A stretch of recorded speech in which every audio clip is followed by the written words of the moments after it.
நல்ல தகப்பனே, சர்வ வல்லமையுள்ள எங்கள் ஆண்டவரே, இந்த அருமையான நேரத்திற்காக உமக்கு ஸ்தோத்திரம். கிருபையுள்ள கரத்தில் எங்களை தாழ்த்துகிறோம். நாங்கள் கூடி வரும்படி நீர் பாராட்டி இருக்கிறதான தயவுக்காக உமக்கு ஸ்தோத்திரம். தேவனாகிய கர்த்தர் எங்களோடு கூட இடைபடும்படி நாங்கள் செபிக்கிறோம். உம்மை நம்பி நிற்கிறோம் ஆண்டவரே. உண்மையில் நாங்கள் சார்ந்து கொள்ளுகிறோம். நீர்தான் வார்த்தையின் ஆண்டவர் ஆண்டவரே. நித்திய ஜீவ வசனங்கள் உம்மிடத்தில் உண்டே. நாங்கள் வேறு யார் இடத்துல போவோம் ஆண்டவரே. எங்களோடு கூட பேசுங்க, இடைபடுங்க, உடைய வார்த்தைகளை அனுப்புங்க. எங்கள் ஆண்டவர் இயேசு கிறிஸ்துவின் நாமத்தில் பிதாவே, அல்லேலூயா. நீங்கள் எல்லோரும் அறிந்திருக்கிறபடி உன்னத பாட்டின் புஸ்தகம் என்பது பழைய ஏற்பாட்டில் கொடுக்கப்பட்டிருக்கிற புதிய ஏற்பாட்டினுடையதான ஒரு வெளிப்பாடு. அதாவது தேவனுக்கும் புதிய ஏற்பாட்டு சபைக்கும் உள்ளதான ஐக்கியத்தை வெளிப்படுத்தக்கூடியது. அங்கே ரொம்ப வித்தியாசமாக இயேசு கிறிஸ்துவை மணவாளனாகவும் மணவாட்டி என்று சொல்லப்படுவது சபையையும் அங்கே குறிக்கும். அந்த காரியத்தை அவர்களுக்கு தீர்க்க தரிசனமாக சொன்னது தான் உன்னத பாட்டு. உன்னத பாட்டை புரிந்து கொள்ளாதவர்கள் அதை சாதாரண ஒரு கணவன் மனைவியோடைய புஸ்தகத்தை போல பார்ப்பார்கள். ஆனால் அதுக்கு ஏன் உன்னத பாட்டு அப்படின்னு பேர் இருக்குதுன்னா, உன்னதமான ஒரு அன்பு, தேவனுக்கும் சபைக்கும் உள்ளதான ஒரு ஐக்கியத்தை, ஒரு அன்பை, உறவை வெளிப்படுத்தக்கூடிய புஸ்தகம் தான். நீங்கள் அதில் 8 அதிகாரம் இருக்கும். அதை நீங்கள் படிக்க போகும்போது தேவனுக்கும் சபைக்குமாய் வைத்து படிக்கணும். அதை நீங்கள் வச்சு படிச்சு பாருங்க. அநேக காரியங்களை ஆவியானவர் உங்களுக்கு வெளிப்படுத்துவார். அந்த ஸ்பிரிச்சுவல் ரிலேஷன்ஷிப் வெளிப்படும் எல்லாவற்றிலும். நீங்கள் அது ஒரு சில காரியங்கள் நீங்கள் படிக்கும்போது இன்னும் இப்படி இருக்கே அப்படிலாம் யோசிப்பீங்க. அது ஸ்பிரிச்சுவலி படிச்சு பாருங்க, மகத்துவமாக இருக்கும். கர்த்தர் தம்முடைய காரியங்களை, வெளிப்பாடுகளை அந்த இடத்துல கொடுத்திருப்பார். இப்போ நம்ம என்ன பார்க்க போகிறோம் அப்படின்னு சொல்லி கேட்டிங்கன்னா, இந்த 8ஆம் அதிகாரம் 5வது வசனத்தில், தன் நேசர் மேல் சார்ந்து கொண்டு வனாந்தரத்திலிருந்து வருகிற இவள் யார்? இந்த கேள்வி ஒன்று கேட்கிறார்கள். இவள் யார் என்று கேட்கிறார்கள். கேட்கிறவங்க யார் வேணா இருக்கலாம், சுற்றி இருக்கிறவங்க கேட்கலாம். அந்த இடத்துல வசனம் சொல்லுது, அநேக கன்னியர்கள் உண்டு, மறுமனையாட்டிகள் உண்டு, என் புறாவோ என் உத்தமியோ ஒருத்தி அப்படின்னு வசனம் சொல்லுது. அப்போ அநேகர் அங்கே சுற்றி இருக்கிறவர்கள் எல்லோரும் அவளை பார்த்து கேட்கிறார்கள், இவள் யார்? இப்படி வராலே இவளை குறித்து ஒரு அன்னோன் பர்சனாக அவர்கள் கேட்கிறார்கள். அப்போ மணவாட்டியை குறித்து அவர்களுக்கு யாருக்குமே தெரியவில்லை. மணவாட்டியை குறித்து அவள் யாருக்கும் தெரியல. அவளை பற்றி வெளியரங்கமாக பார்க்க முடியுது, ஆனால் அவளை குறித்து அவர்கள் புரிந்து கொள்ள முடியவில்லை. அது எப்படி மணவாட்டியை பற்றி தெரியாமல் இருக்குமா அப்படின்னு சொன்னீங்கன்னா, இதற்கு ஒத்த ஒரு விஷயம் இந்த வசனத்தில் இவங்க கேட்குற இதே கேள்விதான் புதிய ஏற்பாட்டில் கேட்கப்படும். வாசிங்க, வெளிப்படுத்தின விசேஷம் 7ஆம் அதிகாரம் 13வது வசனம் வாசிங்க. அப்பொழுது மூப்பர்களில் ஒருவன் என்னை நோக்கி, வெள்ளை அங்கிகளை தரித்திருக்கிற இவர்கள் யார்? எங்கே இருந்து வந்தார்கள் என்று கேட்டான். இந்த கேள்வியை ஃபர்ஸ்ட் வச்சுக்கிட்டு பதிலை இங்கே படிச்சு பாருங்க, உங்களுக்கு இருக்கும். வெள்ளை அங்கிகளை தரித்து கொண்டு வருகிற இவர்கள் யார்? எங்கே இருந்து வந்தார்கள்? இதான் அங்கே கேட்கப்படுகிறது. இப்போ நீங்க இப்படி யோசிச்சு பாருங்க. பரலோகத்தில் ஒரு கூட்டம் நிற்கிது. 7ஆம் அதிகாரம் 9ஆம் வசனம் சொல்றது, வெளிப்படுத்தின விசேஷம், சிங்காசனத்திற்கு முன்பாகவும் ஆட்டுக்குட்டியானவருக்கு முன்பாகவும் நிற்க கண்டேன்.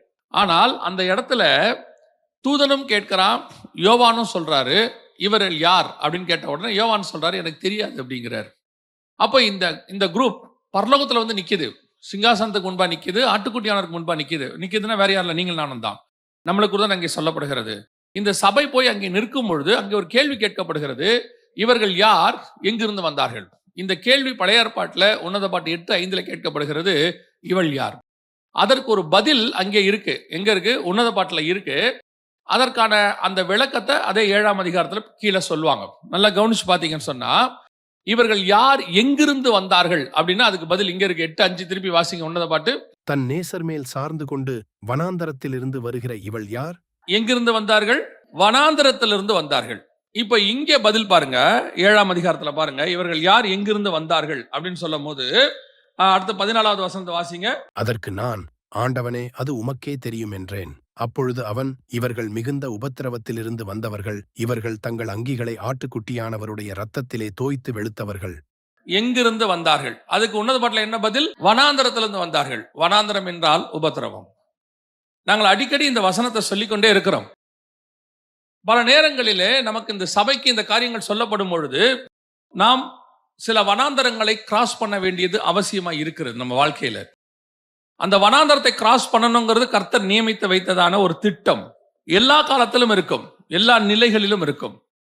அந்தந்த காலத்துல நீங்க நல்லா கவனிச்சு பார்த்தீங்கன்னு சொன்னா, இயேசு கிறிஸ்துவானவரை பற்றி சொல்லப்படும் பொழுது கூட இதே ஒரு ஸ்டார்டிங் பாயிண்ட் ஒன்னு இருக்கிறது. வாசிங்க, உன்னத பாட்டின் புஸ்தகம் 3:6 வாசிங்க. வெள்ளை போலத்தினாலும் சாம்பிராணியினாலும் வர்த்தகருடைய சகலவித கந்த பொடியினாலும் உண்டாகிய வாசனையை வீசி தூபஸ்தம்பங்களைப் போல் வனாந்தரத்திலிருந்து வருகிற இவர் யார்? இப்ப இயேசு கிறிஸ்துவை பத்தி கேட்கும்போது அந்த வசனம் தெளிவா சொல்லுது, வனாந்தரத்திலிருந்து வருகிற இவர் யார்? இப்போ இதே கேள்வி இயேசுவை பார்த்து ஒரு இடத்துல கேட்கிறாங்க.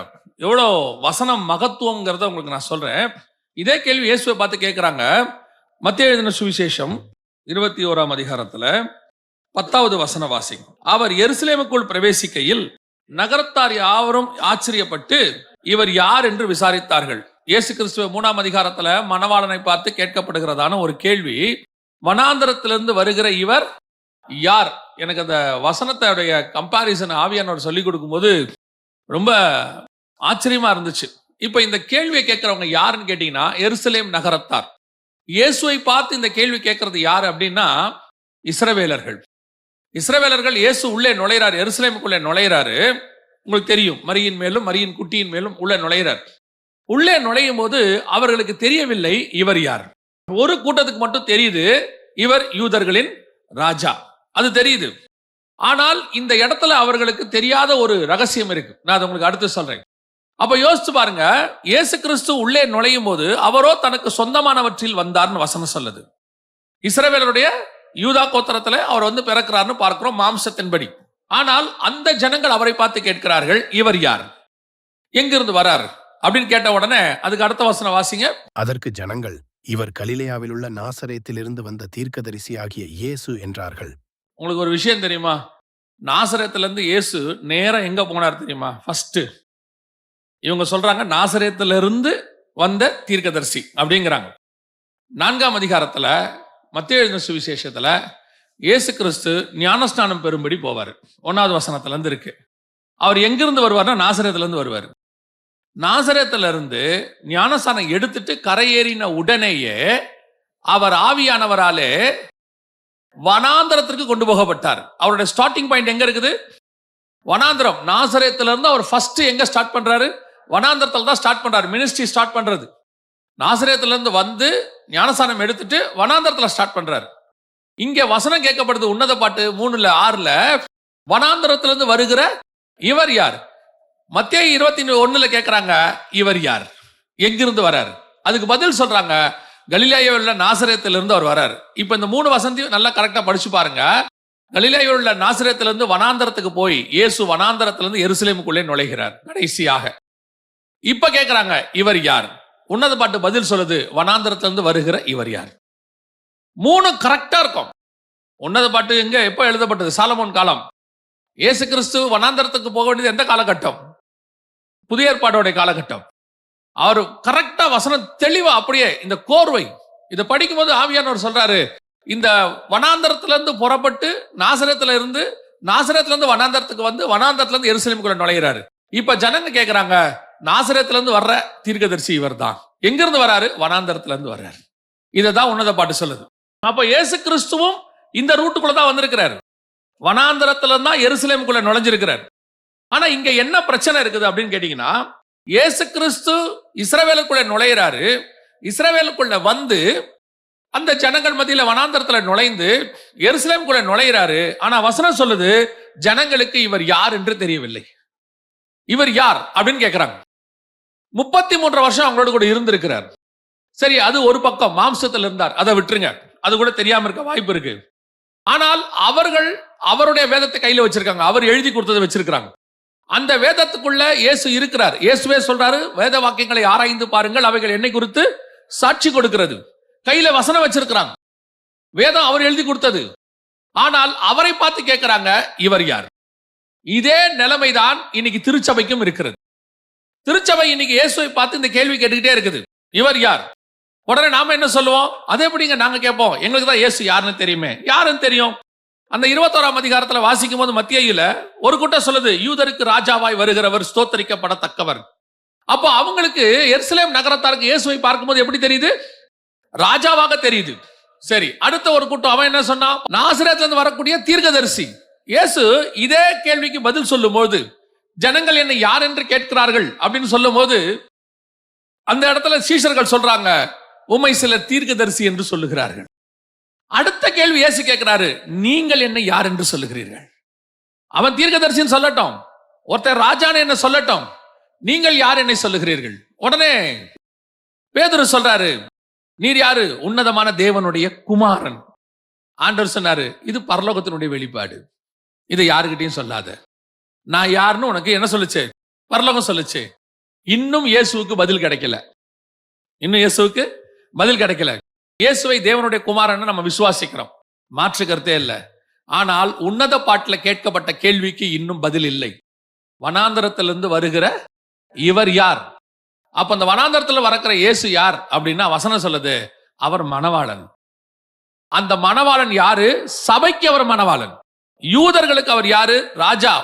ஒரு கூட்டத்துக்கு யாரு? அவர் தீர்க்கதரிசி. இன்னைக்கு இயேசு ஒரு கூட்டம் தீர்க்கதரிசின்னு ஒத்துக்குது. அவர் தான் தீர்க்கதரிசி, தி ப்ராஃபட் அப்படின்னு. ஒரு கூட்ட யூதர்களுக்கு அவரை ராஜாவாக பார்க்க முடியுது. ஒரு சிலருக்கு அவரை தேவனுடைய குமாரனாய் வெளிப்பாடு உள்ளவர்களுக்கு பார்க்க முடியுது. ஆனால் ஒரே ஒருத்தருக்கு மட்டும்தான் அவரை மணவாளனாக பார்க்க முடியும். ஏன்னா மனைவியால மட்டும்தான் அவரை கணவனா பார்க்க முடியும். வசனம் சொல்லுது, 2 கொரிந்தியர் 11:2-3 சொல்லுது, கிறிஸ்து என்னும் ஒரே புருஷனுக்கு உங்களை ஒப்பு கொடுக்கும்படிக்கு. அநேகருக்கு ராஜாவாக இருக்க முடியும். நல்லா கவனிச்சு கொள்ளுங்க. அநேகருக்கு எப்படி இருக்கலாம்? ராஜாவாக இருக்க முடியும். ஒரு நாட்டுக்கே ராஜாவா இருக்கலாம், மாற்று கருத்தே கிடையாது. அந்த நாட்டில் இருக்கிற பிடிச்சவன் பிடிக்காதவன் எல்லாருக்கும் அவர் தான் ராஜா, அதுல மாற்று கருத்தே இல்லை. இப்போ உலகமே கர்த்தருடைய கண்ட்ரோல்ல இருக்கு. இந்த நான் சொல்றது வானம் பூமி எல்லாம் கர்த்தருடைய கண்ட்ரோல்ல இருக்கு, அப்படிதான் பைபிள் சொல்லுது. ஆனா இந்த வானத்திலையும் பூமியில பிசாசுடைய கிரியை இருக்கா இல்லையா? இருக்குதானே? ஆனா இதுக்கும் சேர்த்து கர்த்தர் தான் என்னவா இருக்கிறாரு? ராஜாவா இருக்கிறாரு. ஒரு நாடு இருக்குது, அந்த நாட்டுக்குள்ள கொஞ்சம் தீவிரவாதிகள் இருக்கிறாங்க, அவங்க எல்லாம் அந்த அரசாங்கத்துக்கு எதிராக செயல்படுறாங்க. ஆனா அந்த மொத்த தேசத்துக்கும் அவர் தான் பிரதமராக ஜனாதிபதியாக இருப்பார். அவங்க ஏற்றுக்கொண்டாலும் ஏற்றுக்கொள்ளாவிட்டாலும் சட்டப்படி அவர் தான். அதே மாதிரிதான் இயேசு கிறிஸ்து எல்லாருக்கும் ராஜா. ஏன்னா வெளிப்படுத்தல் 1:5 சொல்லுது, உண்மை உள்ள சாட்சியும் மரித்தோர்ந்து முதல் பிறந்தவரும் பூமியின் ராஜாக்களுக்கு அதிபதியுமாகி இயேசு கிறிஸ்து. இந்த பூமிக்கு அதிபதி யாரு? இயேசு கிறிஸ்து தான். ஒரு சிலர் எதிர்க்கலாம், ஒரு சிலர் இல்லைன்னு சொல்லலாம், ஆனாலும் அவர் தான் ராஜா. இரண்டாவது, ஒரு பர்டிகுலர் கூட்டத்துக்கு மட்டும் அவர் தீர்க்கதரிசி. பர்டிகுலர் கூட்டத்துக்கு மட்டும் அவர் தீர்க்கதரிசி. ஒரு சிலர் கூட்டம் சொல்லுவாங்க, வெளிப்பாடு உள்ளவங்க சொல்லுவாங்க, அவர் பரலோகத்தின் தேவன், தேவனுடைய குமாரன். அதையும் ஒத்துக்கிறோம். ஆனா ஒரே ஒருத்தர் மட்டும்தான் சொல்ல முடியும், இவர் என்னுடைய மணவாளன், கணவன். நிறைய பேர் சொன்னா என்ன ஆகும்? அநேகர் இவர் என்னுடைய கணவன், எப்படி இருக்கும் பாருங்க, தப்பா போயிடும். ஒரே ஒருத்தர் மட்டும்தான் சொல்ல முடியும், இவர் என்னுடைய மணவாளன். அப்ப யார் சொல்ல முடியும்? கற்புள்ள கன்னிகையாக அந்த ஒரே புருஷனுக்காக நியமிக்கப்பட்ட அந்த சபை மட்டும்தான் சொல்ல முடியும். சபை மட்டும்தான் சொல்ல முடியும், இவர் என்னுடைய மணவாளன். வனாந்தரத்திலிருந்து வருகிற இவர் எதுக்கு வந்தாரு? அங்கிருந்து புறப்பட்டு வந்தாரு. வரவழி ஃபுல்லா இவரை ஒவ்வொன்னா சொல்லிக்கிட்டே வரான். ஒரு கூட்டம் இவரை தச்சனின் மகன் நினைச்சு, ஒரு கூட்டம் இவரை மரியாளின் மைந்தன்னு சொல்லுச்சு, ஒரு கூட்டம் இவரை தீர்க்கதரிசின்னு சொல்லுச்சு, ஒரு கூட்டமே இவரை யூதருக்கு ராஜான்னு சொல்லுச்சு. எல்லாம் நடந்துகிட்டே வருது. திருப்பி திருப்பி கேட்டுக்கிட்டே இருக்கிறாரு, வனாந்தரத்திலிருந்து வருகிற இவர் யார்? நான் புறப்பட்டு வரேனே, இவர் யார்? இவர் யாருன்னு கேட்க கேட்க கடைசியா ஒரே ஒருத்தையும் சொன்னாரு, இவர் என்னுடைய நேசர், என் நேசரின் மேல் சாய்ந்து கொண்டு வருகிறேன். இன்னைக்கு இந்த நேசர் எங்க இருந்து வராரு? வனாந்தரத்துல இருந்து வராரு. இப்போ இந்த மணவாட்டி இவர் கூட வரவளா இருந்தா, அவள் மணவாட்டியா இருந்தா அவ ஒருத்தி தான் இருக்க முடியும். அப்படி அவள் ஒருத்தியா இருக்கணும்னா இவ எங்கிருந்து வரணும்? வாசிங்க அந்த 8ஆம் அதிகாரம் 5ஆம் வசனம் திருப்பி வாசிங்க பார்ப்போம். தன் நேசன் மேல் சாய்ந்து கொண்டு வனாந்தரத்திலிருந்து வருகிற இவள் யார்? அப்ப இவள் அந்த மணவாளனுடையதான மணவாட்டி என்று சொன்னால் கண்டிப்பாக அவர் மேல் சார்ந்து கொண்டு வருகிறவளாக இருக்கணும். கண்டிப்பா இவ எங்கதான் வரணும்? வனாந்தரத்திலிருந்து தான் வரணும். ஏன்னா மணவாளன் வனாந்தரத்திலிருந்து வராரு.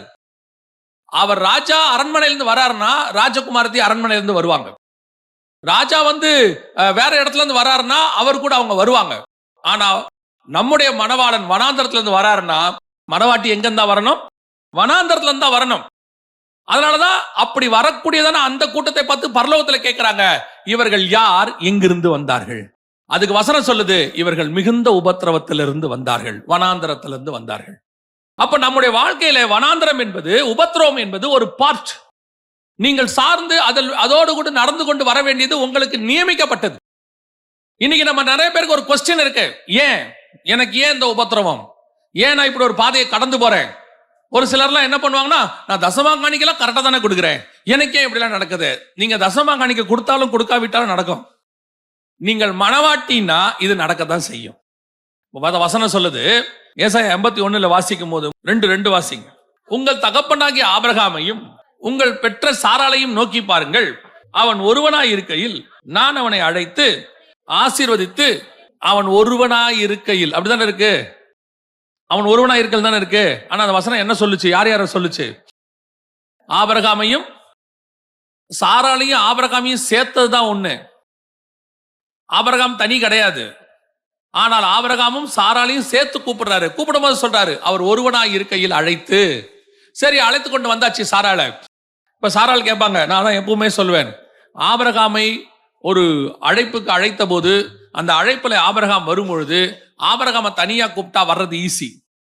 ஆபிரகாம் தனியா கூப்பிட்டா வர்றது ஈஸி. ஆபிரகாம் நீ புறப்பட்டு போ, அவர் போயிருவாரு, கன்ஃபார்மா புறப்பட்டு போயிருவாரு. ஆண்டவர் சொல்றாரு, சாராளையும் கூட்டிக் கொண்டு போ, அவன் ஒருவனாய் இருக்கையில். அப்படி என்றால் ஆபிரகாம் என்றால் ஆபிரகாம் மட்டுமல்ல, சாராளையும் சேர்த்ததுதான் ஆபிரகாம். அவன் ஒருவனாய் இருக்கையில். இப்ப அழைத்து கொண்டு வரும்போது ஆபிரகாம் எங்க கூட்டிட்டு போனார் தெரியுமா? வாசிங்க, 12ஆம் அதிகாரம் 10வது வசனம் வாசிங்க. அத்தேசத்திலே பஞ்சம் உண்டாயிற்று. தேசத்திலே பஞ்சம் கொடிதாயிருந்தபடியால் ஆபிராம் எகிப்து தேசத்திலே தங்கும்படி அவ்விடத்துக்கு போனான். அப்ப கொண்டு போகும்போது ஒரு வனாந்தரம் வரும், ஒரு பஞ்சம் வரும், ஒரு விதமான இல்லாமை வரும், குறைவு வரும். அது பிரயாணத்துல ஒரு பார்ட். கர்த்தர் தான் சொன்னாரு. எங்க போயிருக்கிறாரு? கானானுக்கு போயிருக்கிறார்.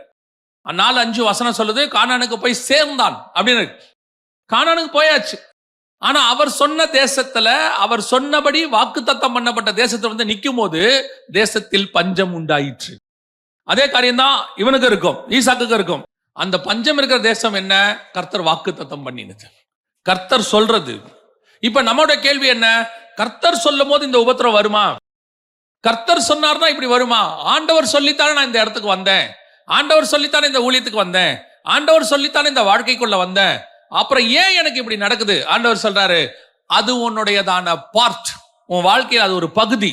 ஏன்னா நான் வனாந்தரத்திலிருந்து வந்தேன், என்னோடு கூட வருகிற நீயும் வனாந்தரத்துல தான் வரணும்.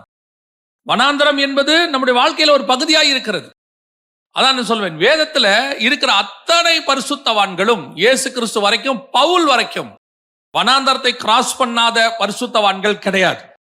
ஏதோ ஒரு சூழ்நிலை வரும், அது எந்த காலத்துல வரலாம். நீங்க இவரை எடுத்துக்கொள்ளுங்க, மோசையை எடுத்துக்கொள்ளுங்க. குழந்தை பிறந்த உடனே கொல்ல பாக்குறாங்க, அங்க ஆரம்பிக்குது. அதுக்கப்புறம் ஒரு 40 வருஷம் வனாந்தரம், பார்வோனுக்கு பயந்து ஓடுறான்னு இருக்கு. அப்புறம் 40 வருஷம் வனாந்தரம். அதுக்கப்புறம் இஸ்ரவேல் ஜனங்க, இவன் இந்த ஜனங்களுக்காக இவ்வளவு தியாகம். ஆனா அந்த ஜனங்க தான் அவனுக்கு விரோதமான முறுமுறுப்பு, அந்த ஜனங்க தான் அவனுக்கு விரோதமாக வந்து நிக்கிறாங்க. வாழ்நாள் முழுக்க ஏதோ ஒண்ணு பிரச்சனை இருந்துட்டே இருக்குது. அதை விட நான் ரொம்ப அடிக்கடி யோசிச்சு பார்ப்பேன், எப்படிதான் அந்த மனுஷன் காலம் தாழ்னானு. யாக்கோபு, அவன் லைஃப்ல யங் பார்ட்ல இருந்து, அவனோட யூத்ல இருந்து, வாலிப பிராயத்துல இருந்து எடுத்துக்கோங்க, சாகர வரைக்கும் ஏதோ ஒரு பிரச்சனை அவனுக்கு இருந்துகிட்டே இருக்கும். அங்க இத்தனைக்கும் ஆண்டவர் வாக்கு பண்ணினது. ஆண்டவர் சொல்றாரு, நான் ஏசாவை வெறுத்தேன், யாக்கோபை அவர் நேசித்த. அவன் வாழ்க்கையில நடந்த இன்சிடென்ட்ஸை கொஞ்சம் கவனிச்சு பாருங்க. முதல்ல அவங்க அண்ணன் கொல்ல பாக்குறான். அதுக்கப்புறம் சும்மா இருக்கிறவன அவங்க அம்மா கூப்பிட்டு சொல்றாங்க, போய் ஆசீர்வாதத்தை வாங்கிக்க. அது தேவ திட்டம், அது தேவ திட்டம், கரெக்டா தான் சொன்னாங்க. போய் ஆசீர்வாதத்தை வாங்கினா அவன் சொல்றான், எங்க அப்பா ஜாவா அவனை கொல்லாம விட மாட்டேங்கிறான். புறப்பட்டு அங்க போறான். அவனுக்கு ஒரு நல்ல மாமனர், அருமையான மாமனர். அந்த மாதிரிலாம் அமையாது பாருங்க, இல்ல அந்த மாதிரி அமையவே அமையாது. போன உடனே சும்மா இருக்கக்கூடாது, வேலை பாடுறான்னா. சரி, வேலை பார்த்தா பொண்ணு கொடுக்குறேன்னா, கொடுத்தா வேற பொண்ணு கொடுத்துட்டான்.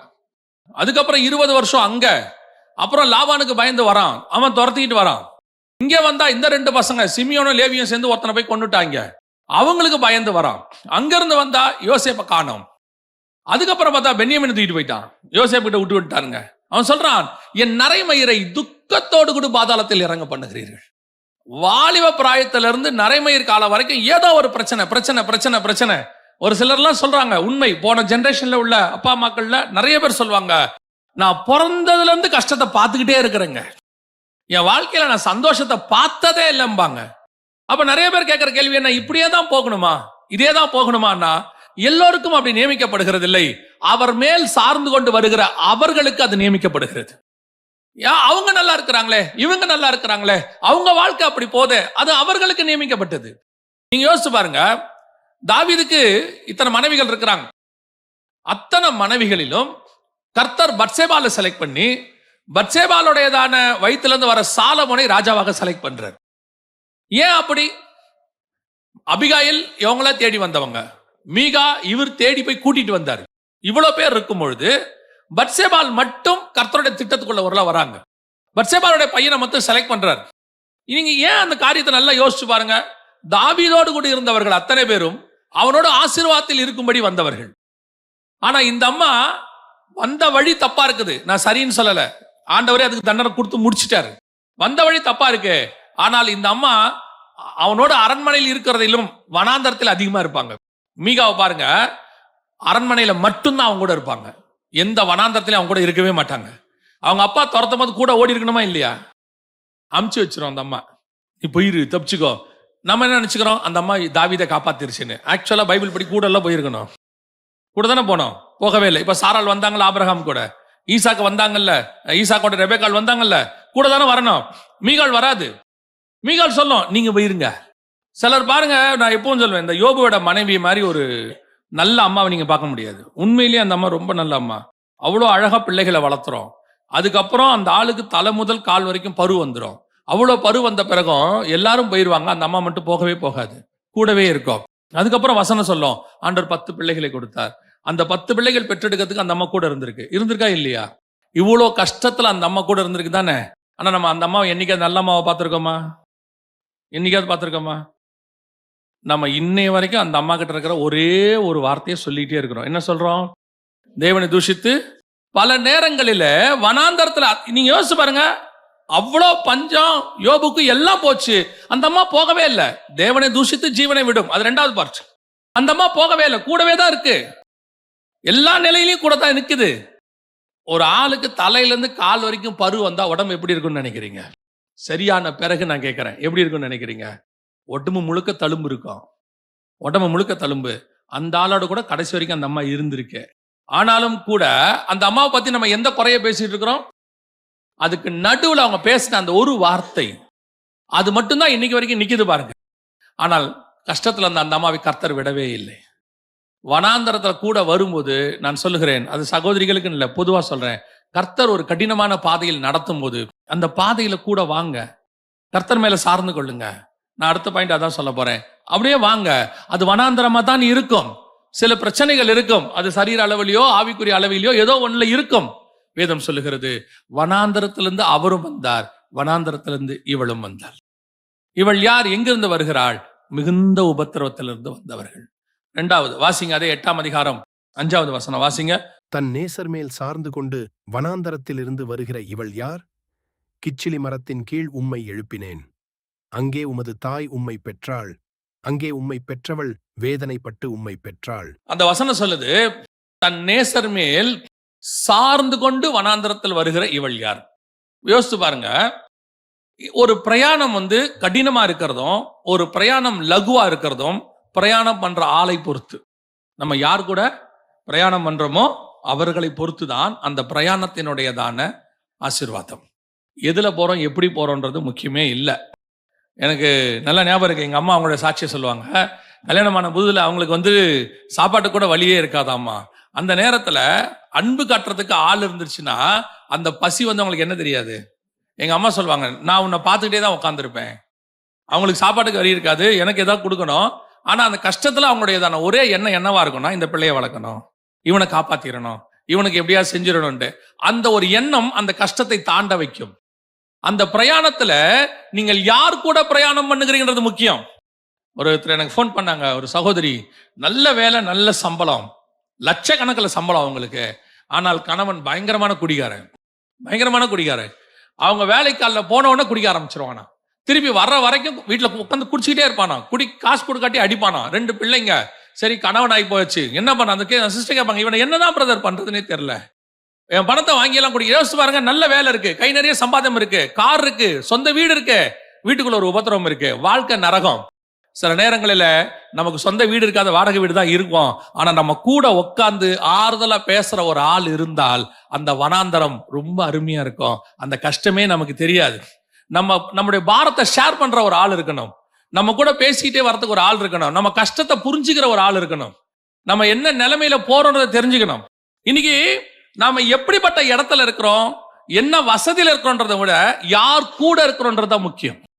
நீங்கள் கிராஸ் பண்ணுவது வனாந்திரமாவே இருக்கட்டும், ஆனால் யார் மேல் சார்ந்து கொண்டு நீங்கள் கிராஸ் பண்றீங்கன்றது பார்க்கணும். இப்போ பிரயாணம் பண்றாரு யாக்கோபு, ஆனால் அவர் கூட யார் பிரயாணம் பண்றது? ராகேலும் பண்றாங்க பிரயாணத்தை. பண்ணும்போது அந்த அம்மா கேட்கிறாங்க, எனக்கு பிள்ளை இல்லை, பிள்ளை கொடும். அவன் சொல்றான், உன் கர்த்தர் அல்லவோ, உன் தேவன் அல்லவோ உன்னுடைய கற்பத்தை அடைத்திருக்கிறார். வாழ்க்கை கொடுமையா இருக்கு. யாரு? இந்த அம்மாக்காக தான் அவன் 14 வருஷம் வேலை செஞ்சிருக்கான். லாபானை பொறுத்த வரைக்கும் லேயாளுக்கு 7, ராகேலுக்கு 7. ஆனா யாக்கோபை பொறுத்த வரைக்கும் ராகேலுக்காக தான் 14. உனக்காக 14 வருஷம் வேலை பார்த்திருக்கேன், ஆனா வாழ்க்கை என்னவா இல்ல, நிம்மதியா இல்ல. ஒரு நாள் யாக்கோபு வேலை முடிச்சுட்டு வராரு, லேயாள் சொல்றாங்க, இன்னைக்கு நீங்க எங்க வீட்டுக்கு வந்துருங்க. இல்ல, நான் ராகேல், அவர் அந்த கனவுல தானே வருவார். வரும்போது இன்னைக்கு நம்ம ராகேல் வீட்டுக்கு தான் போறோம்னு வரும்போது அந்த அம்மா சொல்லுது, இன்னைக்கு எங்க வீட்டுக்கு வந்துருங்க.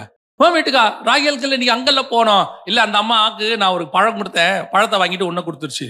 அவனுக்கு எப்படி இருக்கும் பாருங்க. நீங்க லிட்டரலா யோசிச்சு பாருங்க. நான் உண்மையில யாக்கோபை யோசிச்சு பார்த்தேன், என்னடா வாழ்க்கை, அவன் வாழ்க்கை பாவமா இருக்கு. லேயாள் சொல்றாங்க, நான் பழத்தை கொடுத்து தூதாயும் நற்கனியை கொடுத்து உங்களை வாங்கிக்கிட்டேன் இன்னைக்கு. அவன் இன்னைக்கு அந்த அம்மா கூட போய் அங்க அவங்க வீட்டுக்கு போய் நைட் ஸ்டே பண்ணி சாப்பிட்டு வரான். யோசிச்சு பாருங்க. இது நான் நேசிக்கிற ஒருத்தர் பழத்துக்காக என்னை விட்டு கொடுத்துட்டாங்க. இது இந்த வாழ்க்கை எப்படி இருக்குன்னு யோசிச்சு பாருங்க. இன்னைக்கு நம்ம கூட நம்ம யாருக்காக நிறைய வேலை செய்யறோமோ, யாருக்காக உழைக்கிறோமோ, யாரை நம்ம கனவு காண்றோமோ, ஒரே நாள்ல அந்த கனவை உடைச்சிட்டு போற ஆள்லாம் இருக்கு. அந்த பிள்ளைகள் இன்னைக்கு செய்யக்கூடியதான காரியங்களை நான் யோசிச்சு பார்ப்பேன். இந்த பிள்ளைகள் எப்படி வாழ்க்கையில நல்லா இருக்கும்னு தெரியாது. அவ்வளோ தாய் தகப்பன் கஷ்டப்பட்டு வளர்க்குறாங்க. திடீர்னு காலையில போன் வருது, உங்க பையன் ஸ்டேஷன்ல இருந்து வரோம், உங்க பையன் இங்க ஒரு பொண்ணோட கல்யாணம் பண்ண வந்திருக்காரு. அந்த தாய்க்கும் தகப்பனுக்கும் எப்படி இருக்கும் யோசிச்சு பாருங்க. உங்க பொண்ணு இங்க ஸ்டேஷன்ல இருக்கே, இங்க யாரோ ஒருத்தர் கல்யாணம், யாருன்னே தெரியல, போய் நிக்கிறாங்க. தாய் தகப்பன் சொல்லுது, இவர் கூட தான் நான் போவேன், இவர் கூட தான் நான் இருப்பேன். 20 வருஷம் 25 வருஷம் அப்படி ஒரு பிரயாணம் கூட பண்ணிருக்கிறோம், கஷ்டப்பட்டு வளர்த்திருக்கோம், வாழ்க்கை முழுக்க நீ தான் நினைச்சிருக்கோம். அந்த தகப்பனோ தாயோ உழைச்சது சம்பாதிச்சது எல்லாம் மொத்தம் அது மேலதான் கொட்டி இருக்கும், படிப்புக்கும் மெடிக்கலுக்கும். ஒரு நாள் காணும், பார்த்தா சொல்லுது நீங்க தேவை இல்லைங்குது. இவங்களோட எல்லாம் பிரயாணம் பண்ணும்போது எப்படி இருக்கும் பாருங்க வாழ்க்கை. வனாந்தரத்தினுடைய கொடுமை உச்சம் இதெல்லாம். நான் பிள்ளைகளுக்கு சொல்லுகிறேன், உன் பெற்றோரை இந்த மாதிரி காயப்படுத்திட்டு உடைச்சிட்டு நொறுக்கிட்டு உன் வாழ்க்கை ஒரு நாளும் நல்லா இருக்காது, இருக்கவே இருக்காது. உலகத்தானுக்கு தெரியுது, உனக்கு தெரிய மாட்டேங்குது. பைபிளை படிச்சு வாசிச்ச வாலிப பிள்ளைக்கு தெரியல. ஏதோ ஒரு வேகம், ஏதோ ஒரு காரியம், ஏதோ ஒரு இதுல போயிட்ட, ஆனா இருதயத்தை உடைச்சிட்டு நொறுக்கிட்டு போய் கடைசியில உன் வனாந்தரம் ரொம்ப மோசமா இருக்கும், ரொம்ப மோசமாக இருக்கும். இப்போ நம்ம யாரை சார்ந்து இருக்கிற இத்தனை வருஷம், 20 வருஷம் 25 வருஷம் பிள்ளைகளுக்காகவே வாழ்ந்த எத்தனையோ பெற்றோர் இருக்கிறாங்க. எங்க அம்மாவை பத்தி தான் அடிக்கடி பேசுவேன், காரணம் நான் அப்படி பார்த்ததுனால. எங்க அம்மா ஏதாவது எங்கேயாவது ஒரு இடத்துக்கு போனா போயிட்டு வரும்போது அவங்க ஸ்வீட் கொடுத்தாங்கன்னா எங்க அம்மா அந்த ஸ்வீட்டை சாப்பிட மாட்டாங்க. அதை ஒரு கர்ச்சிப்பில மடிச்சு எடுத்துட்டு வருவாங்க வீட்டுக்கு. எடுத்துட்டு வந்துட்டு அந்த ஸ்வீட்டை எங்கிட்ட கொடுப்பாங்க. அந்த மாதிரி ஒரு தாயோட இருதயத்தை உடைச்சா என்ன ஆகும் யோசிச்சு பாருங்க. வாழ்நாள் எல்லாம் வாழ்ந்த ஒரு ஆளை நாம் வனாந்தரத்தில் யாரை சார்ந்து கொண்டு வருகிறோமோ அவர்கள் இருதயத்தை உடைக்கிறவர்களாய் இருப்பார்கள். ஆனா நான் வாக்கு பண்ணுகிறேன், நீ சார்ந்து கொள்கிறது உன் நேசராய் இருக்குமானால், இயேசுவாய் இருக்குமானால், கர்த்தராய் இருக்குமானால், ஒரு நாளும் உனக்கு வனாந்தரம் வனாந்தரமாய் இருக்காது. அந்த வனாந்தரம் ஆசீர்வாதமாய் இருக்கும். அந்த அந்த மனவாட்டிக்கு ஏன் தெரியுமா அவ்வளவு சந்தோஷமா வரா? உலகத்தான் சொல்லுவான் தெரியுமா, நஷ்டமோ கஷ்டமோ உன் கூட இருக்கும். நீங்க வாக்கு பண்றீங்க கல்யாணத்துல, சுகத்திலும் துக்கத்திலும் வாழ்விலும் தாழ்விலும். இன்னைக்கு ஒரு குரூப் இருக்கு, நம்ம யார் கூட போறோம், வாக்கு பண்றோம், சுகத்திலும் துக்கத்திலும் வாழ்விலும் தாழ்விலும். ஆனால் இயேசு கிறிஸ்து ஒருவர் மட்டுமே உன்னுடைய எல்லா சூழ்நிலைகளிலும் கூட வருகிறவராக இருக்கிறார். சில நேரங்கள்ல அந்த சார்ந்து கொண்டு போகிற ஆள் புரிஞ்சுக்காம போயிடும். ஆனால் இயேசு ஒரு நாளும் கைவிடுகிறதில்லை. நான் சொல்லுவேன், இந்த 33 ஆண்டு காலம் நான் இயேசுவை பிடிச்சு கையில பிடிச்சு 34 ஆயிடுச்சு. அதுக்கு முன்னாடி 18 வருஷம் நான் இயேசு அறியல, ஆனா அவர் என்ன கையில தான் வச்சிருந்தாரு. நான் தான் அவர் அறியாம இருந்தேன், அவர் என்ன கையில தான் வச்சிருந்தாரு. அந்த 18 வயசுக்குள்ள 2-3 தடவை செத்து இருக்கணும், ஆனா கர்த்தர் ஜீவனை பத்திரமா பாதுகாத்து கொண்டு வந்து வச்சார். இந்த 34 ஆண்டு காலம் எனக்கு தெரிஞ்சு நான் சொல்றேன், நான் நம்பின எத்தனையோ பேர் என்னை கைவிட்டு போனார்கள், எத்தனையோ பேர் எனக்கு விரோதமாய் எழும்பினார்கள். அப்போ அந்த சூழ்நிலைகளில கூட என் தேவனாகிய கர்த்தர் என்னை ஒரு நாளும் கைவிடவே இல்லை. ஒரு நாள் ஆண்டவர்கிட்ட நான் ஜெபம் பண்ண காலமே இருக்கு. 2016 ஆண்டவர்கிட்ட நான் ஜெபம் பண்ணேன், ஆண்டவரே இன்னையோட என்னை எடுத்துக்கோங்க, நான் உயிரோடு இருக்க விரும்பவில்லை. எலியா சொன்ன மாதிரி தான் நானும் சொன்னேன், நான் சாக விரும்புகிறேன். கர்த்தர் சொன்னாரு, உன்னை கைவிடுகிறது இல்லை. இன்னை வரைக்கும் கொண்டு வந்து நிறுத்தி இருக்கிறாரு. வனாந்தரத்துல வரோம், பாடுகள் மத்தியில வரும், கஷ்டத்தின் மத்தியில வருகிறோம். ஆனா ஆண்டவர் சொல்றாரு, என் மேல சார்ந்துக்கோ, என் மேல சாய், உனக்கு கஷ்டம் இருக்காது. அந்த சில நேரங்கள்ல பாத்தீங்கன்னா பிள்ளை ரொம்ப ஜுரத்துல இருக்கும்போது பிள்ளை வந்து நம்ம பக்கத்துல படுத்துக்கும். நம்ம ஒரு கட்டில படுக்க வச்சிருப்போம், மாத்திரை கொடுத்துருப்போம். அது நேரம் வந்து என்ன செய்யும், நம்ம பக்கத்துல படுத்துக்கிட்டு அப்படியே கையை மேல போட்டுக்கும். என்னோட மக வந்து எப்போ ஜுரம்னாலும் நேரம் வந்து என் பக்கத்துல தான் கூட படுத்துக்கும். படுத்துட்டு கையை மேல போட்டுக்கும். என்னடான்னா கொஞ்ச நேரம் இங்க படுத்துக்கிற அந்த ஜுரம் போல மாத்திரை போட்டிருக்கோம். ஆனா அது என்ன விரும்புதுன்னா, இதுக்கு நடுவுல எனக்கு கம்ஃபர்டான ஒரு ஆள் தேவைப்படுகிறார்.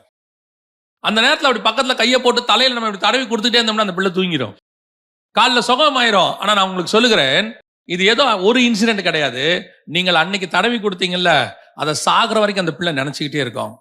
எங்க அப்பா என் கூடவே இருந்தாருன்னு சொல்லும், எங்க அம்மா என் கூடவே இருந்தாங்கன்னு சொல்லும். உங்களுக்கு தெரியுமா, உங்க பிள்ளைய நீங்க குழந்தையில 1 வயசு 2 வயசு 3 வயசுல கையில வச்சிருக்கீங்கல்ல, நீங்க சாதாரணமா கையில வச்சிருக்கீங்கன்னு நினைக்கிறீங்க. உங்க ஹார்ட் பீட் உங்க பிள்ளைக்கு தெரியும், உங்க அரவணைப்பு உங்க பிள்ளைக்கு தெரியும். இங்க ஆரம்பிக்கிறதான அந்த அன்பு தான் கடைசி வரைக்கும் உங்கள் பிள்ளையோடு கூட இருக்கும். நம்ம என்ன நினைக்கிறோம்னா, பிள்ளை கம்ஃபர்டா இருக்கும்ட்டு நல்ல ஒரு வீல் சேர்ல வச்சு தள்ளிட்டு போறாங்க, அப்படியே ஒரு இது பண்றாங்க. ஆனா சொல்றேன், அந்த அந்த அரவணைப்பு, அந்த சார்ந்து கொள்ளுதல், அது கர்த்தரோடு கூட இருந்து பாருங்க, தெரியும். உலகத்தில் இருக்கிற அத்தனை பேரிலும் நம்முடைய தேவனுடைய அன்பு விசேஷமானது, எந்த சூழ்நிலையிலும் விசேஷமானது. அந்த எவ்வளவு பெரியதான துக்கத்தோட தேவ சமூகத்துக்கு நீங்க உள்ள போங்க, வெளியே வரும்போது நீங்கள் விடுதலையாக்கப்பட்டு தான் வருவீர்கள். கர்த்தர் உங்களை அப்படி அனுப்பவே மாட்டார். எனக்கு ஆண்டவருடைய பல இது உங்களுக்கு தெரியும், பைபிள்ல பயங்கரமான கோபக்கார ஆண்டவர் உங்களுக்கு தெரியும். இறங்கினார்னா அக்கினி இறங்கி அடிச்சு போட்டுருவாரு, நினைச்சாருன்னா ஒரு ஊரையே காலி பண்ணிடுவாரு. அவரால் முடியும், உலகத்தையே தண்ணியில போட்டு மூழ்கிடுவாரு. ஆனா அவரால் ஒன்னே ஒண்ணு முடியாது, என்ன தெரியுமா, நீங்க அழுதீங்கன்னா உங்களை தாண்டி அவரால் போகவே முடியாது. நான் 2-3 இன்சிடென்ட் பைபிள்ல இருக்கு, ரொம்ப ஆச்சரியமா இருக்கும். யாக்கோபு நாள் முழுவதும் போராடினான்னு இருக்குல்ல, ஆனா அவன் எப்படி போராடினான் தெரியுமா, ராத்திரி நம்ம பார்க்கறதுக்கு அப்படிதானே இருக்கும். நீர் தேவனோடு கூட மனுஷனோடும் தேவனோடும் போராடி மேற்கொண்டான்னு இருக்குல்ல. மேற்கொண்டான்னா என்ன அர்த்தம், ஆண்டவரோட சண்டை போட்டு மல்யுத்தம் பண்ணி கீழே தள்ளி அப்புறம் கையை தூக்கி ஜெயிச்சுட்டேன்றது அதெல்லாம் இல்ல. அவன் தூதனானவரோடே போராடி மேற்கொண்டான், அழுது அவரை நோக்கி கெஞ்சினான். பெத்தேலிலே அவர் அவனை கண்டு சந்தித்து அவ்விடத்திலும் நம்மோடே பேசினார். எப்படி எப்படி எப்படி போராடி இருக்கிறான், அழுது போராடி இருக்கிறான். நைட்டு முழுக்க அழுதுட்டு இருந்திருக்கான், காலை பிடிச்சிக்கிட்டு அழுது இருக்கான், கெஞ்சி இருக்கான், ராம் முழுவதும் அழுது கெஞ்சினான். இவரு ஏத்து நின்று பார்வனா இருந்தா செங்கடல்ல ஒரு நிமிஷத்துல க்ளோஸ் பண்ணி முடிச்சிருவாரு, எரிகோவா இருந்தா ஒரு நிமிஷத்துல இடிச்சு தள்ளிடுவாரு, நேபுகாத் நேச்சாரா இருந்தா ஒரு நிமிஷத்துல அவனை மிருகமா மாத்தி புள்ளிமைய விட்டுருவாரு. அதெல்லாம் அவரால் முடியும். அவரால் ஒண்ணு முடியாது, காலை பிடிச்சுக்கிட்டு அழுகிறவனை ஒண்ணுமே செய்ய முடியாது. போவே மாற்றாரு. அவர் ஏஞ்சி போனா என்ன ஆகும், இப்படி சொல்லி பாருங்க. இவனை ஒரு தள்ளு தள்ளிட்டு அவர் ஏஞ்சி போயிட்டார், என்ன ஆகும் நீங்க நினைக்கிறீங்க? யாராவது அவரை கேட்க முடியுமா? ஆனா அவருக்கு என்னன்னா, இந்த வயல் இப்படி அழுகிறதோடு விட்டுட்டு வந்துட்டோமே, அழுதுகிட்டே இருக்கானே, அதுதான் கர்த்தர், அதுதான் கர்த்தர். நம்ம தகப்பன் அப்படித்தான், நம்மளை அழ வச்சுட்டு போகவே மாட்டார். அவன் அழுதுகிட்டே இருக்கான், உட்காந்துக்கிட்டே இருக்காரு, காலையில வரைக்கும் உட்காந்துருக்காரு. நான் போகணும்டா, அழுகிய நிறுத்துறா, நான் விட மாட்டேன், நான் அழுத நிறுத்தவே மாட்டேன். நான் யோசிச்சு பார்ப்பேன், இதுல இருக்கும் யோவான் எழுதின சுவிசேஷம் 11ஆம் அதிகாரத்துல இருக்கும். நல்லா கவனிச்சு பார்த்தீங்கன்னு சொன்னா, லாசருவை இவர் உயிரோட எழுப்புறதுக்கு தான் வந்திருக்கிறார். வசனம் சொல்லும், நாம் போய் லாசருவை உயிரோடு கூட எழுப்போம்னு சொல்லிட்டு தான் வந்திருப்பாரு. வருவாரு, மார்த்தாள் ஓடி வருவாங்க, பேசுவாங்க, இவர் நல்லா பேசிக்கிட்டே இருப்பாரு. ஆனால் மரியாள் வந்த உடனே அழுவார் இவரு.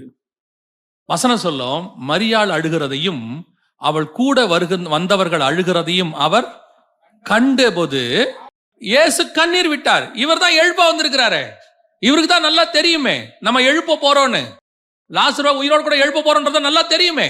ஆனா வசனம் சொல்லுது, இயேசு கண்ணீர் விட்டார். ஏன் கண்ணீர் விட்டார்? மரியாள் அழுகிறதையும் கூட வந்திருக்கிறவர்கள் அழுகிறதையும் அவர் கண்டு. அதுதாங்க நம்ம நேசர், அதான் நம்ம நேசர். நாம அவர் மார்பல சாஞ்சிக்கிட்டு துக்கமா இருந்தோம்னா, துக்கத்தோட சரி போன்னு விட்டுட்டு ஒரு நாளும் நம்முடைய நேசர் போக போறதே கிடையாது. அந்த துக்கத்தை ஆற்றி தேற்றி நிறுத்திட்டு அந்த வனாந்தரமா இருந்தாலும் நம்மை களிப்பாய் மாற்றி விட்டு தான் நம்முடைய நேசர் செல்வார்.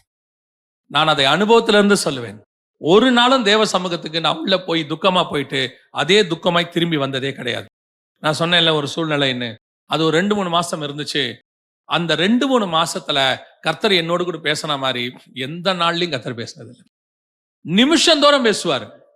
எனக்கே ஒரு இடத்துல சந்தேகம் வந்துச்சு, கர்த்தர் இப்படி எல்லாம் பேசுவாரா அப்படின்னு. ஒரு நிமிஷம் துக்கமா இருந்த உடனே அதுக்கு ஒரு பதில் கொடுப்பாரு. யாரையாவது ஒருத்தர் பேசுவார், ஏதாவது ஒரு வசனத்தை அனுப்புவார், ஏதோ ஒரு விதத்துல காம்ப்ரமைஸ் இதை பண்ணிட்டே இருப்பார். ஆண்டவர் கம்ஃபர்ட் பண்ணிட்டே இருப்பாரு. அடுத்து அடுத்து அடுத்து அடுத்து கம்ஃபர்ட் பண்ணுவாரு. அதை நான் கூட இருந்து பார்த்திருக்கேன் ஆண்டவர்கிட்ட. நிமிஷம் தோறும் அது அந்த கூடவே சார்ந்துட்டு போறவங்களுக்கு தெரியும் நல்லா அவர் எப்படி கம்ஃபர்ட் பண்றாருன்னு. சிலர்லாம் சொல்லுவாங்க, என் பிரச்சனை மாறவே மாட்டேங்குது. பிரச்சனை மாறாது, ஆனா பிரச்சனைக்கு நடுவுல அந்த பிரச்சனை உங்களை சாகடிக்காதபடி கர்த்தர் ரொம்ப அன்பா பார்த்துப்பாரு. ஒரு சூழ்நிலை வரைக்கும் இருக்கும், அப்புறம் பிரச்சனையும் மாறும். ஆனால் கூடவே சாட்சிக்கிட்டு வருவாரு. அந்த கூட நிக்கிற அந்த கம்ஃபர்ட் இருக்குல்ல, தகப்பன் இருக்கிற மாதிரி வரவே வராது, எந்த காலத்திலும் வராது. அதுதான் நான் உங்களுக்கு சொல்றேன், நீங்க அவர் மேல சார்ந்து கொண்டு வரணும். அது வனாந்தரமா இருக்கட்டும், ஆனால் நீங்கள் என்ன செய்யணும்? அவர் மேல் சார்ந்துகிட்டு வரணும். அப்படி வந்தீங்கன்னா உங்களுக்கு என்ன கிடைக்கும் நான் உங்களுக்கு சொல்றேன். யோவான் எழுதின சுவிசேஷம் 13ஆம் அதிகாரம் 23-25 வரைக்கும் வாசிங்க. அந்த சமயத்தில் அவருடைய சீஷரில் இயேசுவுக்கு அன்பானவனாயிருந்த ஒருவன் இயேசுவின் மார்பிலே சாய்ந்து கொண்டிருந்தான்.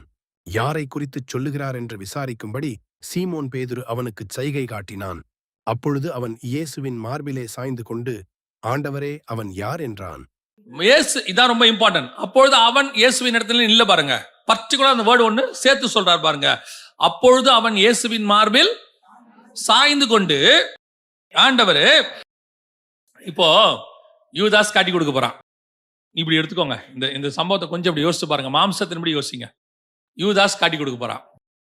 இப்போ அவன் யாருன்னு யாருக்கு தெரியணும்? பேதுருக்கு தெரியணும். ஏன்னா பேதுருக்கு தெரிஞ்சா அவனை போக விட மாட்டான். அவன் யார் பிடிக்க வந்தவனே காதை வெட்டினான், இவன் தான் தெரிஞ்சா கழுதை வெட்டிடுவான். பேதுரு அந்த மாதிரி ஒரு ஆளு, அதாவது முரட்டு பக்தர். அவர்லாம் அடி ஆண்டவருக்காக இறங்கி நியாயப்பிரமாணக்காரர் இறங்கி அடிச்சு நொறுக்கிடுவார்னு வச்சுக்கோங்களேன். அப்படி இருக்கக்கூடியதான பேதுரு கேட்கிறாரு, அந்த இயேசுவின் மார்பிலே சாய்ந்து கொண்டிருக்கிற சீஷனை பார்த்து அவன் யார் என்று விசாரிக்கும்படி அவனிடத்தில் சைகை காட்டினான். ஏன் பேதுரு கேட்டா என்ன? பேதுருவே கேட்க வேண்டியதான ஆண்டவரை பார்த்து, ஆண்டவரே. அவங்க ஃபர்ஸ்ட் என்ன கேட்டாங்க? நானான்னு எல்லாரும் கேட்டாங்க, இல்லைன்ட்டாரு. இப்ப இவர் என்ன செய்யணும்? அப்ப யார் ஆண்டவரேன்னு கேட்கணும்ல. இவர் கேட்க வேண்டியதான ஆண்டவரை பார்த்து, அது யார் ஆண்டவரேன்னு. இவர் கேட்க மாட்டாரு பாருங்க. ஏன் தெரியுமா? இவர் கேட்டா என்ன ஆகும்னு இவருக்கு தெரியும். இவர் கேட்கிறாருன்னு வச்சுக்கோங்க, பேதுரு, ஆண்டவரே அது யார் அப்படின்னா, அது யாரா இருந்தா உனக்கு என்ன, நீ உன் வேலையை பாரு அப்படிம்பாரு. கன்ஃபார்மா சொல்லுவாரு. அப்படிலாம் ஆண்டவர் சொல்லுவாரான்னா நடந்துச்சு. யோவான் பின்னாடியே வருவாரா? யோவான் எழுதின சுவிசேஷத்துல பின்னாடியே வரும்போது, ஆண்டவரே இவன் காரியம் என்ன, அவன் என்னன்னா உனக்கு என்ன, நீ என் பின்னாடி வா. அவன் இருக்க எனக்கு சித்தமானா உனக்கு என்ன, நீ என் பின்னாடி வா. அப்படின்னா என்ன அர்த்தம்? உன் வேலையை பாடுறான்னு அர்த்தம். இது அவருக்கு நல்லா தெரியும். எவனை திட்டுறாரோ இல்லையோ நம்மளை கன்ஃபார்மா திட்டுவாரு. இப்ப இவர் பாக்குறாரு, ஆனா இவர் எவன் கேட்டா பதில் சொல்வார்னு அவருக்கு தெரியுது. இவருக்கு தெரியுது. யோவானை பார்த்து சொல்றாரு, அது யாருன்னு கேளுன்னு சைகை காட்டினான். இவர் இருக்காரு பாருங்க, இவர் எப்பேற்பட்ட ஆள் பாருங்க, நம்ம ஆண்டவர். இவன் கேட்டா இப்படி சொல்றாரு தானே. இவன் மார்பிலே சாய்ந்து கொண்டு இவன் கேட்கிறான், அப்பா அது யார்ப்பா அப்படின்னு இருப்பான் போல.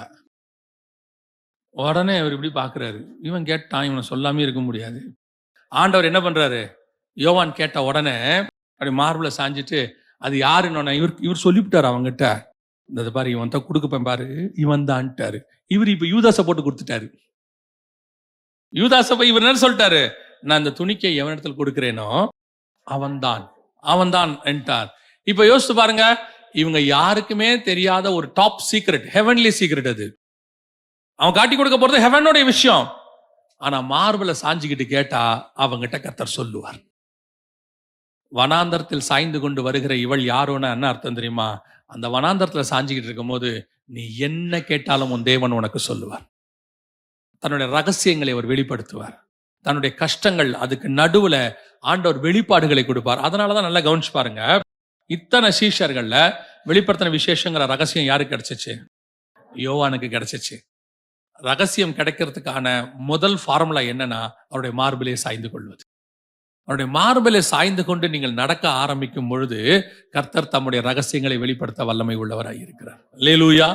அப்ப நம்ம ஏன் சார்ந்து கொண்டு வரணும்?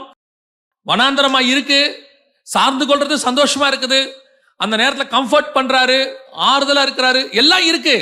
அதோட போயிச்சானா இல்ல, அதுக்கு நடுவுல கர்த்தர் சொல்லுவாரு, அந்த மார்பிள சாஞ்சு இருக்கும்போது என்ன காரியம் கேட்டாலும் கர்த்தர் செய்ய வல்லமை உள்ளவராய் இருக்கிறார்.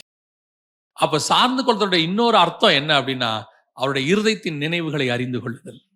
அதைத்தான் பவுல் சொல்வாரு, அவரை அறிகிற அறிவின் மேன்மைக்காக. இன்னைக்கு நாம சார்ந்து கொள்றோமா? வனாந்தரத்துல போறோம், நம்ம பொதுவா என்ன விரும்புறோம்? அந்த வனாந்தரத்துல ஒரு கம்ஃபர்ட் விரும்புறோம், அந்த இடத்துல ஒரு ஆறுதல். கர்த்தர் ஏதோ ஒரு வார்த்தை பேசுறாரு, சந்தோஷமா இருக்கு, விடுதலை ஆக்குறாரு. திருப்பி ஒரு பிரச்சனை வருது, அதுல என்ன வருது? ஒரு அனுபவம் கிடைக்குது. கஷ்டப்பட்டேன், கர்த்தர் என்னை விடுதலையாக்கினார், கஷ்டப்பட்டேன், கர்த்தர் என்னை விடுதலையாக்கினார். ஒரு அனுபவம் கிடைக்குது, இல்லைன்னே சொல்லல. அநேகருக்கு அதை நம்ம சாட்சியா கூட சொல்றோம், இப்ப நான் சொல்ற மாதிரி கூட சொல்றோம்.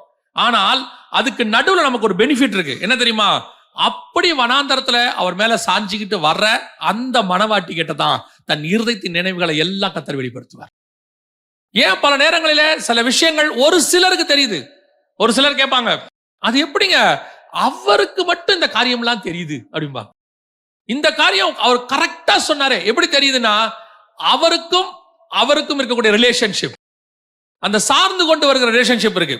இப்போ மார்த்தா மரியாள் இயேசுடைய பாத்துல உட்கார்ந்திருக்காங்க. வசனம் சொல்லுது, எடுபடாத நல்ல பங்கை தெரிந்து கொண்டால். இது ஒரு டிஸ்டன்ஸ் உட்கார்ந்துகிட்டு கேட்கறது, சொல்றாரு. எடுபடாத நல்ல பங்கு, நித்திய ஜீவன், பரலோகத்துக்கு போவோம், இதெல்லாம் கிடைக்குது. இதான் ரொம்ப இம்பார்ட்டன்ட். அப்ப இயேசுவோடு நீங்க நடந்து போகும்போது வெளிப்பாடு கிடைக்கும். என்ன நடக்க போகுது, உலகம் எப்படி அழிய போகுது, இது கிடைக்கும். இதே மாதிரி ஆதியாகமத்தின் புஸ்தகம் 6ஆம் அதிகாரத்துல பாருங்க, நோவா தேவனோடு கூட சஞ்சரித்து கொண்டிருந்தான்னு ஒரு வார்த்தை இருக்கும். அவன் நடந்துகிட்டே இருக்கான் ஆண்டவரோட. இப்போ ஏனோக்குக்கு ஆயிடவர் சாரசாட்சியில கிடைக்க போகிறதான நியாய தீர்ப்பை பத்தி தெரியுது, அர்மகதான் யுத்தத்தை பத்தி. நோவாவுக்கு ஜலப்பிரளயத்தை பத்தி தெரியுது. இது எப்ப நடக்குது? 500வது வருஷத்துல. ஜலப்பிரளயம் வந்தது 600வது வருஷத்துல. 100 வருஷத்துக்கு முன்னாடி கர்த்தர் பேசுறாரு நோவாவோடு கூட, இந்த மாதிரி உலகம் அழிய போகுதுப்பா, அந்த மாதிரி நீ ஒரு பேழையை கட்டு, அதுல மிருகங்களை சேர்த்துக்கோ, அதோடு கூட உணவுகளையும் சேர்த்துக்கோ. எல்லாம் இந்த வெளிப்பாடு எப்ப கிடைக்குது? Noah walked with the God. இவனும் நடந்து வரான். வசனம் சொல்லுது, நோவா பூர்வத்துல நீதியை பிரசங்கித்தவனாகிய நோவான்னு இருக்கு. 2 பேர் 2:5 இருக்கு. நீதியை பிரசங்கித்தவனாகிய நோவா. ஜனங்க யாருமே வரலையாமா. பேதுருவின் புஸ்தகம் சொல்லுது, தேவன் நீடிய பொறுமையோடு காத்திருந்த போது அவைகள் கீழ்ப்படியாமல் போன ஆவிகள்னு இருக்கு. நோவா ஒருத்த மட்டும் கத்திக்கிட்டே இருக்கான் வனாந்தரம். ஆனா அவன் வனாந்தரத்துல கத்திக்கிட்டே இருக்கான், கர்த்தரோட நடந்துகிட்டே கத்துறான். கர்த்தரோட நடந்துகிட்டு கத்துறான். அப்படி கத்தும் போது வெளிப்பாடு கிடைக்குது. உலகம் அழிய போது, அதை போது, இதை போது, எல்லாம் கிடைக்குது. இது ஒரு விதமாய் வனாந்தரத்துல நடப்பது, இது ஒரு விதமாய் நேசரோடு கூட வருவது. ஆனால் இதை தாண்டி யோவானுக்கு ஒண்ணு கிடைச்சது பாருங்க. ஏனோக்கு கிடைச்சது பூமியில கிடைக்க ஒரு நியாய தீர்ப்பு, ஆயிடவர் சரசாட்சி. நோவாவுக்கு கிடைச்சது ஜலப்பிரளய அந்த அழிவு. ஆனால் யோவானுக்கு கிடைத்தது பூமியில இருக்கக்கூடிய அழிவுகளை பத்தி அல்ல. இதுவும் கிடைச்சது, இதையும் தாண்டி பரலோகத்தில் உள்ள ஆசீர்வாதம் அவனுக்கு கிடைச்சிச்சு. வானம் திறக்கப்பட்டதை அவன் பார்க்கிறான். ஜலப்பிரளயத்துல பூமி அழியறத இவன் பார்க்கிறான், நெருப்புல அழியறத ஏனோக்கு பார்க்கிறாரு. ஆனா யோவானோ பரலோகத்தை பார்க்கிறாரு. இந்த வனாந்தரத்துல நடக்கும்போது கூட நடக்கிறவனுக்கும் சாஞ்சிக்கிட்டு நடக்கிறவனுக்கும் உள்ள டிஃபரன்ஸ் நான் உங்களுக்கு சொல்றது புரியுதா? நீங்க கூட நடந்துகிட்டே வந்தீங்க, ஏனோக்கு மாதிரி அல்லது நோவா மாதிரி வந்தீங்கன்னா, இந்த பூமியில உள்ள காரியங்கள், ரகசியங்கள் தெரியும். கர்த்தர் பேசுவார், வெளிப்பாடு கொடுப்பார், தீர்க்க தரிசனம் வரும், இதெல்லாம் இருக்கு. இதுல இன்னும் ஒரு படி மேல இருக்கு. இன்னும் கொஞ்சம் க்ளோஸ் ஆகி அவர் மேல சாஞ்சிக்கிட்டு நீங்க நடந்தீங்கன்னா, தன் இருதயத்துல உள்ளதெல்லாம் வெளிப்படுத்துவார். பரலோகம் திறந்திருக்கிறதை நான் கண்டேன். ஏனோக்கு பரலோகத்தை விட்டு கீழே வரத பார்த்தாரு, நோவா பூமியில அழியறத பார்க்கிறாரு. ஆனா யோவான் அந்த வானத்துக்கு உள்ளத பார்க்கிறாரு, பரலோகத்துல உள்ளதை பார்க்கிறாரு. அப்ப நீங்களும் நானும் இந்த வனாந்தரத்துல அவரோடு கூட நடக்கிறோம், உபத்திரவத்துக்கு மத்தியில வரோம், வாக் பண்ணணும், எல்லாம் தெரியுது. இன்னும் கொஞ்சம் க்ளோஸா வசனம் சொல்லுது, சார்ந்து கொண்டு வருகிற இவள் யார்? கொஞ்சம் மேல சாஞ்சிக்கணும். அதனாலதான் நல்லா கவனிச்சு பாத்தீங்கன்னா, இந்த சாஞ்சிக்கிட்டு வர்ற, இந்த வனாந்தரத்துல வர்ற இவள் யாருன்னு கேட்கும் போது பரலோகமே சொல்லுது, ஆட்டுக்குட்டியானவர் தாமே இவர்களை நடத்துவார். வனாந்தரத்துல வந்தது உண்மை, ஆனா முடிவு என்னவா இருக்கும் தெரியுமா? பரலோகத்துல பசி இல்லை, கண்ணீர் இல்லை, தாகம் இல்லை, நித்தியமாய் கர்த்தர் சந்தோஷமாய் நடத்த போகிறார். என் ஆரம்ப வனாந்தரமாய் இருக்கலாம், முடிவு சிங்காசனம், முடிவு நித்திய தண்ணீர் அண்டை, ஜீவ தண்ணீர் அண்டைக்கு நடத்த போகிறார். இப்ப யோசிச்சு பாருங்க, இந்த ஆசீர்வாதத்தை பெற்றுக்கொள்வதற்கு நாம ஏன் கொஞ்ச நாள் வனாந்தரத்துல நடக்கக்கூடாது? நம்ம ஏன் கொஞ்ச காலம், அதான் சார்வா அழகா சொல்லுவாங்க, கொஞ்ச காலம் இயேசுவுக்காக கஷ்டப்பாடு சகிப்பதினால் இன்னல் துன்பம் இன்பமாய் மாறும் இயேசுவை நாம் காணும்போது. இது கொஞ்ச காலம்தான், அதி சீக்கிரத்தில் நீங்கிவிடும் இந்த லேசான உபத்திரவம். இன்னும் கொஞ்ச காலம்தான், வருவேன் என்று வாக்குரைத்தவர் சீக்கிரம் வரப்போகிறார். இந்த வனாந்திரம், இந்த கஷ்டப்படுறது உலகத்துக்கு நம்மளை தெரியாது, யாருன்னு கேட்பாங்க. ஒருவேளை நம்ம படுற கஷ்டம் யாருக்கும் தெரியாது, நம்ம சார்ந்துக்கிற ஆளு தப்பான ஆளா இருக்கும், நம்ம கஷ்டம் புரிஞ்சுக்காத ஆளா இருக்கும். நீங்க யாருக்கு ரொம்ப அன்பா இருக்கிறீங்களோ அவங்க உங்களை வெறுப்பாங்க, நீங்க யாருக்காக உங்க வாழ்க்கையை செலவு பண்றீங்களோ அவங்க உங்களை உதறி தள்ளிட்டு போவாங்க. அந்த நேரத்தில் ஆண்டவர் சொல்றாரு, என் மேல சாஞ்சுக்கோ, நீ வா, அந்த வனாந்தரத்துல என் மேல சார்ந்து கொள், நான் கொண்டு போகிற பாதை உனக்கு நித்திய பாதை, சமாதானத்தின் பாதை. கடைசியா முடிவு என்னவா இருக்கும் தெரியுமா? ஜீவ தண்ணீர் அண்டைக்கு ஆண்டவர் நடத்துவார். முடிவு சம்பூரணமாய் இருக்கும். ஒரே ஒரு வாக்கு ஆண்டவர் சொல்றார், நான் சொல்லிட்டு முடிக்கிறேன். உன்னுடைய பாடுகள், கஷ்டம், கண்ணீர், உபத்திரவம், வேதனை அத்தனைக்கும் வெகு சீக்கிரத்தில் முடிவு கொடுக்கிறவர் ஒருவர் வருகிறார். இது எல்லாம் முடிவுக்கு வரப்போகிறது. நீங்க நினைக்காத ஆசீர்வாதம், நீங்கள் எதிர்பார்க்காத ஆசீர்வாதத்தை இம்மையிலும் மறுமையிலும் தருவதற்கு வர்த்தர் வல்லமை உள்ளவராய் இருக்கிறார். அல்லேலூயா. நாம் ஜெபிக்க போகிறோம். வேந்திரிக்கலாமா தெய்வ சமூகத்துல? சில நேரங்களில கர்த்தர் உன்னை உட்கார வச்சு பின் பாயிண்டா பேசுவார், உங்களுக்குன்னு பேசுவார். அது ஒரு கூட்டத்துக்கு அப்படின்னு நம்ம நினைப்போம், பேசுறவங்க நினைப்போம். ஆனா ஆண்டவர் சொல்வாரு, இதை நான் உனக்காக மட்டும்தான் இன்னைக்கு நான் பேசினேன். இங்கே ஒரு சிலர் எல்லார் கண்களுக்கு முன்பாக உங்க கூட இருக்கிறவங்க எல்லாம் சொல்றாங்க உங்களை பார்த்து, உனக்கு என்ன கவலை, நீ நல்லா தானே இருக்க, உனக்கு என்ன கஷ்டம், சாப்பாட்டு கஷ்டமா, ட்ரெஸ்ஸு கஷ்டமா அப்படின்னு சொல்லிட்டு அவங்க உங்களை பார்த்து சொல்றாங்க, இந்த மாதிரிலாம் எனக்கு ஒரு வாழ்க்கை இருந்தா நான் எப்படி இருப்பேன் தெரியுமா அப்படின்னு. ஆண்டவர் சொல்றாரு, நீ அழுகிற கண்ணீர் எனக்கு மட்டும்தான் தெரியும், எனக்கு மட்டும்தான் தெரியும். அவங்களுக்கு நீ வெளியே நல்லா இருக்கிறது தெரியுது, ஆனா உள்ளுக்குள்ள இருக்கிற உன் பிரச்சனையும், உன் கண்ணீரும், உன் வேதனையும், உபத்திரவும் எனக்கு தெரியுது. அதனால தான் உன்னை நான் என் மேல சாட்சி வச்சிருக்கேன். உன்னை நான் வேற யார் கையிலையும் கொடுக்கவே இல்லை. ஏன் தெரியுமா? நீ சில நேரத்துல கேட்கறல்ல, எனக்கு யாருமே இல்லையா ஆண்டவர்னு. உன்னை நான் யார் கையில கொடுத்தாலும் உன்னை அவங்க காயப்படுத்திடுவாங்க, உன்னை வேதனைப்படுத்திடுவாங்க, ஏன் உன்னை கொன்னு கூட போட்டுருவாங்க. அதனாலதான் நான் உன்னை என் மேல சாட்சிக்கிட்டேன். நீ என் மேல சாய்ந்திருக்கிறன்றத மட்டும் புரிஞ்சுக்கோ, உன் முடிவு ஜீவ தண்ணீராக இருக்கும், உன் தாகம் தீரும், உன் கண்ணீர் மாறும். ஜெபம் பண்ணலாமா? நாம இது கர்த்தர் உங்களுக்கு கொடுக்கிற வார்த்தை. நம்ம ஜெபம் பண்ண போகிறோம். Thank you Jesus.